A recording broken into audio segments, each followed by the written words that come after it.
Today we talked about really what is next on e-government front in European Union, and this really stemmed from the work we have been doing as Estonia, as the EU Presidency country for these 6 months now.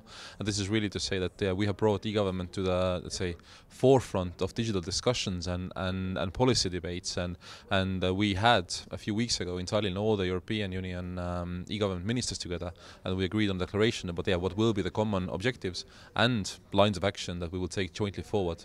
Basically all in a sense to push digital transformation of our governments in the whole of Europe faster ahead. We see a lot of new applications with great promises in terms of a new way democracy would work. But of course we know that democracy is very much built on trust, and how can we ensure that in a digital world we can build exactly that same level of trust? If I don't trust a system, then I don't use it. And that's for digital as much as for physical. If I don't trust that the city maintains the public bus or the tram well, I will not use it. I just don't want to get in because I think it's unsafe. And so it's the same here. If I cannot trust electronic services, I will not use them. So it is our responsibility as the public sector to make them safe and secure.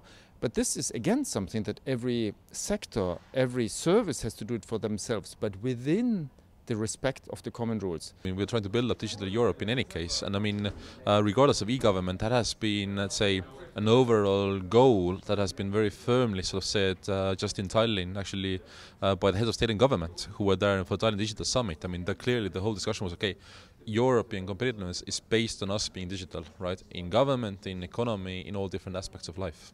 Each of the countries, each of the regions, each of the services, the sectors, health, transport, whatever, they have to do it themselves. Because it's them who know best what needs to be done in their area, what their needs are. This the European Union cannot tell them, and it should not be telling them. But what we can do is to help them to say, you don't need to reinvent all the time the wheel from the beginning. No, use the same services like other sectors have done. Let's establish together a framework that makes it secure and safe to use for citizens, that makes our data usage safe and secure, that we are protected, and that makes it from the beginning, technical term, interoperable from country to country, from sector to sector, from city to city, because then it's much cheaper and much faster and much better to use. Security, I think, historically has always been an afterthought. It's a sort of a bolt onto the solution. From a CA technology point of view, we would espouse that security has to be implemented in the design initially.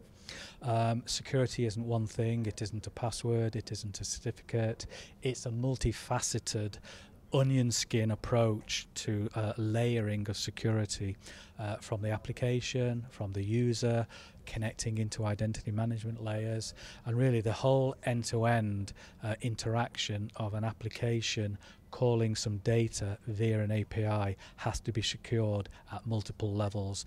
There's standards to do this, there's protocols to do this that are trusted, well used throughout the commercial sector, and this should be applied in the public sector as well to deliver e-government.